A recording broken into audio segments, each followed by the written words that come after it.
Bien, dos personas para analizar lo que pasó con José López, que todavía es un escándalo de dimensiones inconcebibles.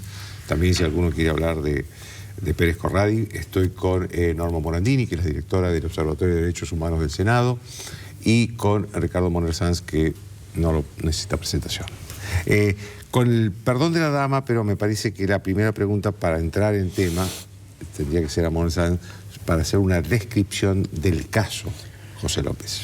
En 2008, luego de recoger alguna información periodística de los chilenos alrededor de algunas figuras del tiempo K, corroboré luego que López, que estaba allí señalado, aparecía en un diario que tuvo poca vida en la Argentina, aquel Crítica de la Argentina, que dirigía la Nata. La que dirigía la Nata, ¿no?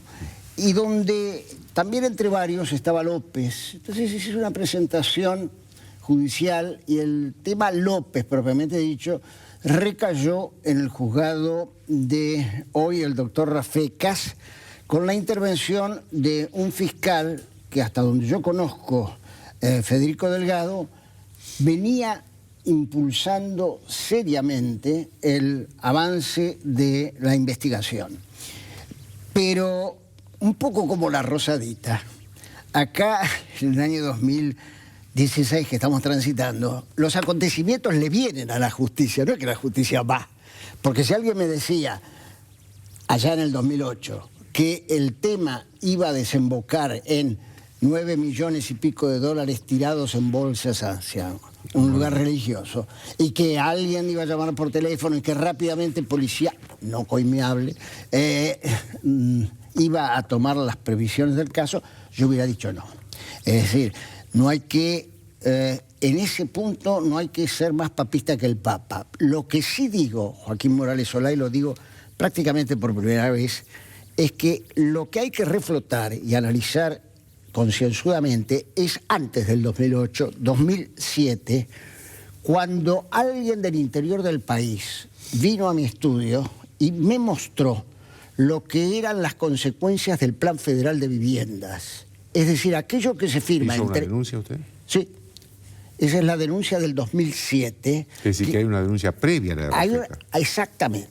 Hay una denuncia previa mía que mañana la pondré a disposición del fiscal Delgado, porque acaba de terminar ocurriendo... ¿Y en manos de quién quedó eso? Eso estaba originariamente en manos del doctor Ballesteros, que a quien yo le pedí vista de la causa, me la negó, y la Cámara, la Sala Segunda, en el voto de Catani y de Irursun, me habilitó a mirar ese expediente.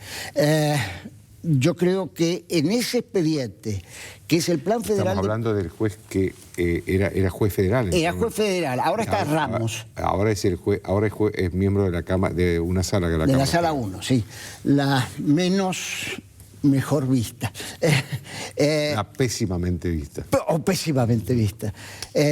Lo que acá termina por ocurrir es una cosa que lo dejo planteado porque no sé bien qué tengo que hacer como abogado independiente. En el 2007 siempre en soledad, ¿no? Como Carlos Saúl Menem, ¿no? Porque ahora al gobierno le vino este regalo de arriba y el gobierno lo que se tiene que preocupar es que haya menos pobres, ¿no? Lo cierto es que aquí se produce una cuestión básica. Tenemos a Casanelo en una, en Rafecas en otra, en Ramos, esta que estamos hablando, en Ercolini, asociación ilícita de los Kirchner. Toda José López. Pero creo que hay una también de Canicoba Corral, ¿eh?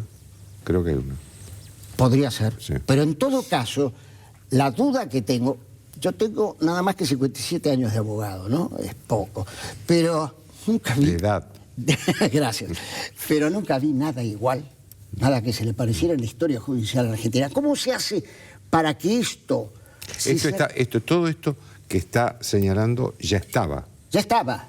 Antes de las monjas. Antes de las monjas. Entonces yo digo, es muy claro, el caballero Jaime es el que coimeaba por el tema transporte, reportaba a Debido y Jaime dijo, y a Cristina.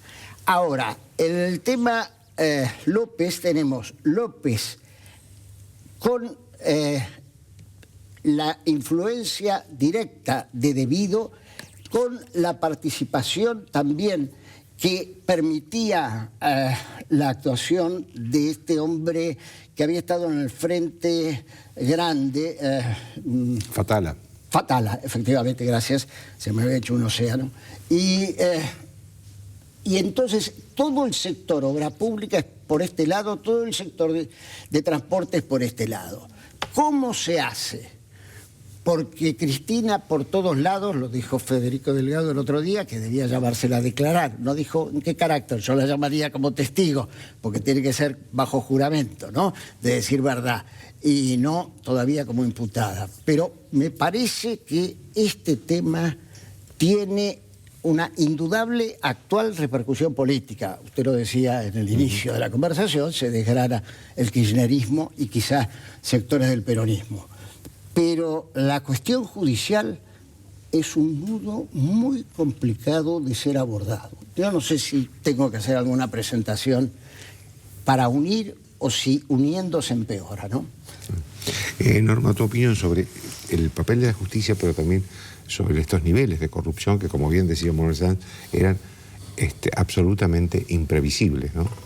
Bueno, ahora claro, ponemos a la justicia porque la justicia es la que tiene que dar respuestas para que no haya impunidad, todo lo que venimos diciendo. Yo no soy abogada, entonces puedo permitirme hacer una mirada política y una mirada cultural, porque todo esto se hizo bajo el paraguas de una concepción de poder autoritaria que no admitió control, que veía a los oponentes o a los adversarios como enemigos, que intentó domesticar la justicia, que el Parlamento, lo he dicho, me parece frase repetida, pero me parece que es la más gráfica, que manejaba el Parlamento a control remoto. Entonces, en la medida que se fueron cancelando todos los mecanismos de control, era claro que se iba configurando un régimen que ahora nos escandalizamos, por lo menos, si me permite ser cínica, al menos algo de la brecha estamos cerrando, que parece que ahora todos están de acuerdo que hay que condenar la corrupción. Yo tengo mis sospechas si no es un nuevo verticalismo que les dan la orden, muchachos, salgan todos a matar a López, y entonces vemos esto que yo tengo ganas de pedir. Como si López fuera una excepción. Digamos. Claro, es decir, ganas de pedir, por favor, ahórrenos de la vergüenza, porque es decir, como el doctor Monesás, que nos habla del año 2007, fuimos muchísimos en este país, a mí no me gusta hacerme la víctima, no lo soy, pero creo que tenemos autoridad para hablar hoy y que los valores morales no sean los Shoglender que nos estén reconstruyendo lo que pasaba. Acá hubo mucha gente que padeció por haber dicho que esto iba configurando un régimen, y cuando hay un régimen oscuro que no admite la luz pública no es otra cosa que el periodismo puede investigar, que tengamos ley de acceso a la información, que se transparente no solo las cuentas de los funcionarios, sino cómo se hacen las licitaciones, a quién se compra, quiénes son los proveedores, todo lo que vamos a tener que trabajar en serio para evitar corruptos a futuro, porque no puede ser que nuestro país siempre llega tarde a los fenómenos. En la época de la dictadura, no, acá no había desaparecido, llegamos tarde, sobreactuamos el tema de los derechos humanos. Ahora el tema de la corrupción que está en la justicia, como bien describe el doctor, que esto no es de ahora. No, hace casi 10 años. Claro, no puede ser que como recién llegados ahora sobreactuemos.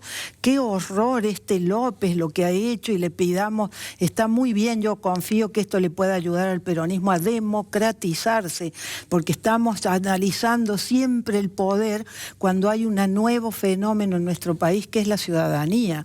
Hay una ciudadanía que ha perdido el miedo y vuelve a participar, y entonces esto es importante porque empieza a haber cosas en el gobierno que lo mejor que le puede pasar a un gobernante es que lo controlen, que los mecanismos de control funcionen, que escuche a la ciudadanía, porque entonces sí vamos a ir construyendo normalidad, y no que a 10 años vamos a tener nuevos corruptos porque miramos para el costado cuando debimos mirar, ¿no? Ricardo, nombraba recién repetidamente a Julio Devido. Sí. Pero nadie lo llama Julio Devido. Todavía creo, me parece que hay en esto un... ¿Qué está pasando con Julio Devido? ¿Tiene alguna protección? Julio Devido no fue llamado por el juez de instrucción en el tema de la tragedia del 11, Bonadío. Al día siguiente de la tragedia del 11, con el ingeniero Carranza, planteamos la necesidad de convocar a Debido. Pero tuvo que ser el tribunal oral el que le dijera: vuelva el expediente para atrás respecto de Debido e investíguelo fuertemente. Hay una especie de coraza central, porque si se llega a Debido, se llega a Cristina. Entonces, podemos dar algunos datos, como por ejemplo, cuando vivía Néstor, en el caso Scanca, relevó a no me acuerdo qué funcionario, diciendo que toda persona procesada debía salir de la función pública. En este programa, ¿cuántas veces hablamos de Vudú? ¿Se acuerda de Vudú, sí, el vicepresidente? Sí, sí. Bueno, y fue vicepresidente hasta el último día de Hasta el último día, nadie miró. Es decir, cuando se dice ahora que la excepcionalidad es López, y cuando se llega a poder decir que la excepcionalidad es Julio Debido, habrá que recordar lo de este caballero Vudú y todas las circunstancias y todas las maniobras que permitieron esto, donde adelanto que por lo que se me dijo temprano esta mañana, si no venía una recuperación física de un hombre adicto, López es auténticamente adicto, y estaba con adicto a la cocaína. Sí, y estaba con un síndrome de abstinencia porque le faltaban también un determinado remedio, parecería que mañana no habría indagatoria. Por el resto, ¿se va a someter a una indagatoria? ¿Va a dejar un papel o va a guardar silencio a la espera de los acontecimientos? Estamos, Joaquín Morales Solá, en el momento político más importante, porque creo que ninguno de nosotros, por lo menos hablo por mí, pensó que con tanta velocidad la realidad se venía encima. Más allá de la eficacia investigativa del actual gobierno, lo que están estallando son las cosas previas a este gobierno. No, además le estallan las manos, no necesita que nadie le ponga ninguna bomba en la mano. Exactamente. Se le estallan las manos. Exactamente. Por eso, le vino justo en momentos muy difíciles, dentro de una economía donde se sigue jugando a la bicicleta financiera y no a ayudar a los desvalidos. Pero creo realmente que muy prontamente, Debido y Cristina Elizabeth Fernández de Kirchner deben declarar. En Brasil, si uno sigue todo lo que pasa en Brasil, lo que llama la delación premiada, siempre aparece el nombre de Debido. Sí. Por eso, es decir, también es importante desarmar este mecanismo, que se entienda que la obra pública era un justificativo del sobreprecio, porque eso volvía después al funcionario. Es decir, todo eso que se pueda entender para evitar que siga pasando como una práctica en nuestro país. El barco ruso que se pagó y que no vino con el gas. Claro. Eso es Debido, está imputado en el juzgado de Torres. Una cosa que le quiero preguntar a los dos antes que se vayan es si ustedes realmente creen que esto es, por un lado, el fin del kirchnerismo como fuerza política con posibilidad de poder, y por otro lado, ¿qué repercusión en el peronismo como partido político puede tener todo esto que está pasando, ¿no? Que es inédito? Yo te decía antes, confío que esto sirva para que se democraticen, pero por otro lado yo pediría que nos respeten un poco. No puede ser que el debate político lo domine el peronismo. Acá hay otros fenómenos en nuestro país que tenemos que ser capaces de poder ponerlos en debate. A mí, cada vez que veía a los chicos para la liberación adorando a una persona, porque esos pibes son los primeros defraudados. Claro. Nosotros, la edad que tenemos, que yo digo, estamos ya dialogando con la muerte, nos interpela, no nos podemos permitir ser adolescentes. Si hay algo que nuestra generación no puede ser, es adolescente y ser irresponsable. Entonces, yo pensaba en la figura, que siempre me impresionaba, esos chicos que había que instar a que estudien, a que trabajen por el país, adorando una persona que tenía a López al lado. Entonces, ahora, como decir, yo no sé si tiene responsabilidad penal, pero que hay una responsabilidad política. ¿Cómo no va a haber responsabilidad política? Una forma de gobernar por una persona con la que no hablaba nadie, que no había reuniones de gabinete. Es decir, hemos vivido, es decir, hemos naturalizado un régimen, porque no era un sistema democrático. El sistema democrático no es solo que elijan al gobernante con los votos. Los votos lo legitiman, pero es el respeto a la minoría. Si no respeta a la minoría, es una tiranía. Son los organismos de control, a no ser la auditoría. Después se cancelaron todos los organismos de control. Y por supuesto, todo el embate contra la prensa, porque la prensa es inherente al sistema democrático. Si no hay prensa, yo hablo de prensa, hay periodistas mejores, peores, pero no hay periodismo militante. Bueno, vos sos periodista. Eso es claro, pero ese invento de haber falsificado una actividad como es la prensa, ponerle el militante, eso no hay, eso es en los partidos políticos, ¿no? Es decir, no en lo que tiene que cumplir la prensa, que tendríamos que realmente homenajear. Yo homenajeo, a mí me da un enorme orgullo decirme periodista por todo lo que ha pasado a lo largo de estos 12 años, de todos aquellos que contrariaron el destituyente, Gorila, todas las cosas que se escuchaban, cómo nos mataban la reputación, ha sido víctima también de eso.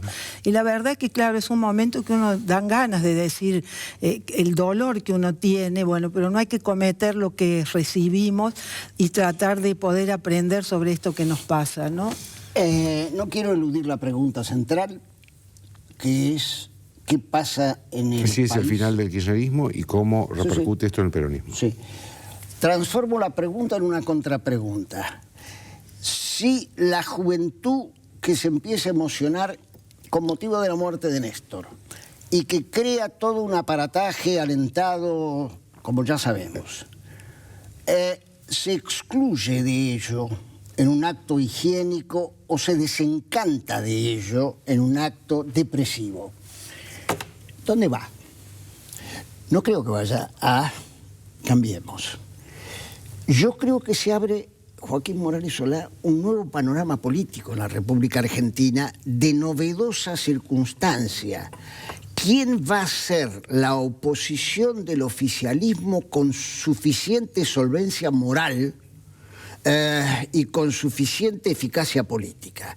Por lo tanto, yo rehúyo contestar afirmativamente la pregunta, pero dejo planteado que me parece que el kirchnerismo se disuelve, que se disuelve incluso sectores del peronismo. Es muy claro que Massa ha dicho que no entra al peronismo a partir de todos estos episodios. Todo eso, ¿dónde va? ¿Quién lo capta y hacia qué lado? En momentos en que el mundo capitalista en totalidad no da respuestas y donde Estados Unidos tiene casi la posibilidad del fascismo y donde Europa tiene un desconcierto que 10 años atrás no lo hubiéramos podido imaginar. Ahora hay que poner una condición. El primer acuerdo para el desacuerdo es que acepten la democracia. Yo creo que por supuesto hay un fenómeno, la vida es eso, es cambio, y todos estos chicos, si son democráticos y si además tienen autoridad moral, es decir, por supuesto que hay nuevos fenómenos. Chicos y no chicos, creo, ¿eh? Chicos, sí, yo decía eso, chicos. Nosotros no nos podemos permitir de eso, pero creo que el límite es aceptar la legalidad democrática y después ahí veremos qué pasa. Le agradezco a los dos, ¿eh? Gracias, Joaquín. Una pausa.